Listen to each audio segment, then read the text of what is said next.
നമസ്കാരം. ജയശങ്കർ, ഒറ്റപ്പാലം, വള്ളുവനാട് മാട്രിമോണിയൽ. ഇന്ന്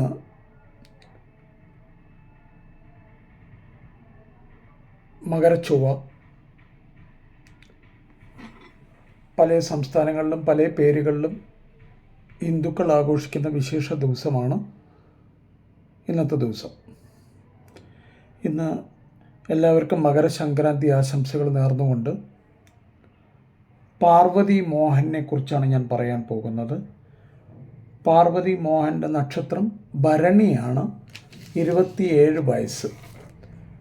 27 വയസ്സ്, ഭരണി നക്ഷത്രം. ബിടെക്കാണ് കുട്ടി പാസ്സായിരിക്കുന്നത്. തൃക്കാക്കര ഗവൺമെൻറ് എഞ്ചിനീയറിംഗ് കോളേജിൽ നിന്നാണ് പാസ്സായിരിക്കുന്നത്. അച്ഛൻ വന്നിട്ട് റിട്ടയേർഡ് SBI ഡെപ്യൂട്ടി മാനേജർ. അമ്മ വന്നിട്ട് സീനിയർ സൂപ്രണ്ട്, മുനിസിപ്പാലിറ്റിയിലെ സീനിയർ സൂപ്രണ്ടായിട്ട് റിട്ടയർ ആയിട്ടുള്ളവരാണ് അമ്മ. ഈ കുട്ടി വർക്ക് ചെയ്യുന്നത് ബാംഗ്ലൂരിലാണ്. ഡിലോയിറ്റിലാണ് വർക്ക് ചെയ്യുന്നത്. ബാംഗ്ലൂർ ആണ് വർക്ക് ചെയ്യുന്നത്. 27 വയസ്സ് ഞാൻ നേരത്തെ പറഞ്ഞു കഴിഞ്ഞു.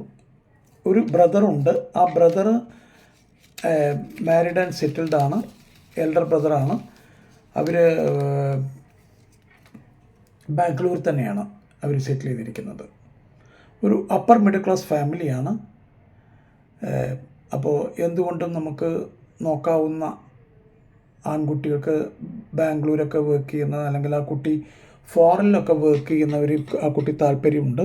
പ്രൊവൈഡഡ് ആ കുട്ടിയുടെ ജോബ് കണ്ടിന്യൂ ചെയ്യണം. ഒരു കാരണവശാലും ജോബ് വിട്ടിട്ടുള്ള കളികൾക്കൊന്നുമില്ല. ജോബ് കണ്ടിന്യൂ ചെയ്യണം. അതാണ് ആ കുട്ടിയുടെ ഒരു ആവശ്യം. ആ കുട്ടി ഒരിക്കൽ കൂടെ ഞാൻ ആ കുട്ടിയുടെ ഡീറ്റെയിലോട് ഞാൻ പറയാം. പാർവതി മോഹൻ, അവരുടെ നക്ഷത്രം വന്നിട്ട് ഭരണിയാണ്. 27 വയസ്സ്, ബാംഗ്ലൂർ ഡിലോയിറ്റിൽ വർക്ക് ചെയ്യുന്നു. ബിടെക് ആണ് കുട്ടി പഠിച്ചിരിക്കുന്ന കോഴ്സ്. തൃക്കാക്കര ഗവൺമെൻറ് കോളേജിൽ നിന്നാണ് പാസ്സായിരിക്കുന്നത്. അച്ഛൻ ഡെപ്യൂട്ടി മാനേജർ ആയിട്ട് SBI നിന്ന് റിട്ടയർ ആയിരിക്കുന്നു. അമ്മ വന്നിട്ട് മുനിസിപ്പൽ സീനിയർ സൂപ്രണ്ടായിട്ട് റിട്ടയർ ആയിരിക്കുന്നു. ഒരു ബ്രദർ, എൽഡർ ബ്രദർ, അവർ മാരീഡ് ആൻഡ് സെറ്റിൽഡ് ആണ്, ബാംഗ്ലൂർ. ഇവരൊരു അപ്പർ മിഡിൽ ക്ലാസ് ഫാമിലിയാണ്. ആലുവയിലാണ് താമസിക്കുന്നത്. ആലുവയിലാണ് അവരുടെ സെറ്റിൽ ചെയ്തിരിക്കുന്നത്. അപ്പോൾ താല്പര്യമുള്ളവർ തീർച്ചയായിട്ടും വള്ളുവനാട് മാട്രിമോണിയിൽ രജിസ്റ്റർ ചെയ്യുക. ആൾറെഡി രജിസ്റ്റർ ചെയ്തവരാണെങ്കിൽ റിന്യൂ ചെയ്യുക. റിന്യൂ ചെയ്തിട്ട് എന്നെ ബന്ധപ്പെട്ട് കഴിഞ്ഞാൽ തീർച്ചയായിട്ടും അവരുടെ കോൺടാക്ട് ഡീറ്റെയിൽസ് ഞാൻ തരുന്നതാണ്. അപ്പോൾ നമ്മളിങ്ങനെ ഈ മാട്രിമോണിയൽ സൈറ്റുകളിൽ അല്ലെങ്കിൽ കുറേ ബ്രോക്കർമാരുടെ അടുത്ത് ഇതൊക്കെ രജിസ്റ്റർ ചെയ്തത് കൊണ്ട് പ്രത്യേകിച്ച് എന്തെങ്കിലും വലിയൊരു പ്രയോജനമൊന്നും പ്രതീക്ഷിക്കരുത്. നമുക്ക് ആദ്യം തോന്നണം, നമ്മളുടെ ഫാമിലി, അച്ഛൻ, അമ്മ, മക്കൾ, ആർക്കാണോ കല്യാണം നോക്കുന്ന ആ കുട്ടിക്ക് ആദ്യം തോന്നണം കല്യാണം വേണം എന്നുള്ളത്.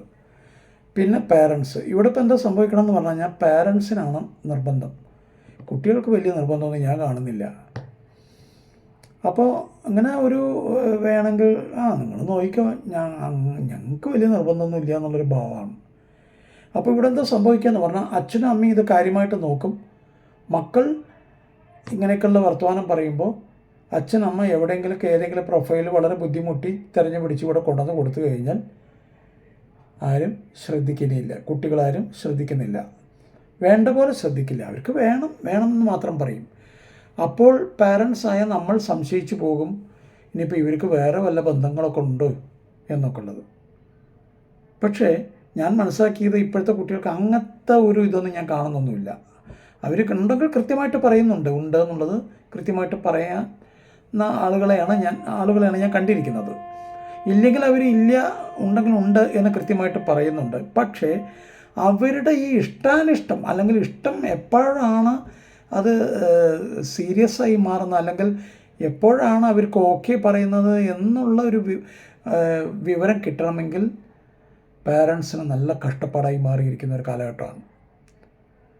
ഏത് പ്രൊഫൈൽ കൊടുത്തു കഴിഞ്ഞാലും അവർക്ക് ഇഷ്ടമില്ല, നോക്കുക പോലുമില്ല.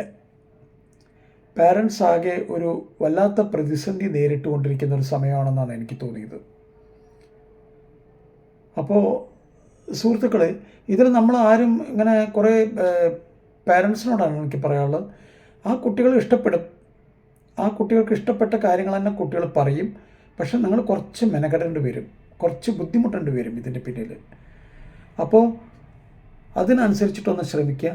കഴിയാവുന്നത്ര ജാതക വർത്തമാനങ്ങൾ സ്റ്റോപ്പ് ചെയ്യുക. പല ആളുകളും പ്രൊഫൈലിൽ എഴുതി കാണാൻ നോൺ മാച്ചിങ് സ്റ്റാർസ് ഇത്ര 14 സ്റ്റാർ അല്ലെങ്കിൽ 15, 16 സ്റ്റാറൊക്കെ നോൺ മാച്ചിങ് ആയിട്ടൊക്കെ കാണുന്നുണ്ട്. പലപ്പോഴും എനിക്ക് സംശയം വരാറുണ്ട്, ഇനിയിപ്പോൾ ഇവർക്ക് കല്യാണത്തിന് വല്ല അന്യഗ്രഹത്തിൽ നിന്ന് നാൾ കൊണ്ടിട്ട് വരൂ എന്നുള്ളത്. കാരണം അങ്ങനെയാണ് എഴുതി വച്ചിരിക്കുന്നത്. സുഹൃത്തുക്കളെ, ഞാൻ നിങ്ങളോട് എനിക്ക് എന്താ പറയാനുള്ളതെന്ന് പറഞ്ഞു കഴിഞ്ഞാൽ, നിങ്ങൾ ജ്യോതിഷ വർത്തമാനം ദയവ് ചെയ്ത് പറയാതിരിക്കുക.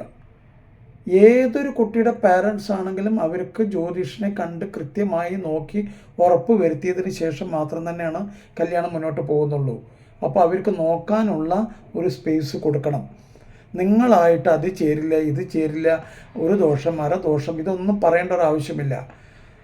അറിയില്ല എന്ന് പറയൂ. നിങ്ങളുടെ സബ്ജക്റ്റ് അല്ല ഇത്, നിങ്ങൾക്ക് അറിയില്ല എന്ന് പറയൂ. ഇപ്പം 2 ഫാമിലി ഓക്കെ ആയി, കുട്ടികൾക്ക് ഇഷ്ടമായി, 2 ഫാമിലിക്ക് ഓക്കെ ആയി, ജോലി, ലൊക്കേഷൻ, എവറിത്തിങ് ഈസ് ഓക്കെ. ഇനിയിപ്പോൾ ജാതകമാണ് അടുത്ത സ്റ്റെപ്പ് എങ്കിൽ തീർച്ചയായിട്ടും നിങ്ങൾ ഒരിക്കലും ഒരു കാരണവശാലും ഒരു പണിക്കരെ കൊണ്ട് മാത്രം നോക്കിപ്പിക്കരുത്. 3, 4, 5 പണിക്കരെ കൊണ്ടെങ്കിലും നോക്കിപ്പിക്കണം. ഏതെങ്കിലും ഒരു പണിക്കർ ഓക്കെ അടിച്ചു കഴിഞ്ഞാൽ അത് വെച്ച് മുന്നോട്ട് പോകണം. അപ്പോൾ ഇതാണ് എനിക്കിതിനെപ്പറ്റി പറയാനുള്ളത്. പാർവതി മോഹൻ്റെ കാര്യമാണ് ഞാനിപ്പോൾ പറഞ്ഞത്. താല്പര്യമുള്ള കുട്ടികൾ എന്നോട് ബന്ധപ്പെടുക, അവരുടെ പാരൻസ് ബന്ധപ്പെടുക. ഞാൻ തീർച്ചയായിട്ടും ഡീറ്റെയിൽസ് തരുന്നതാണ്.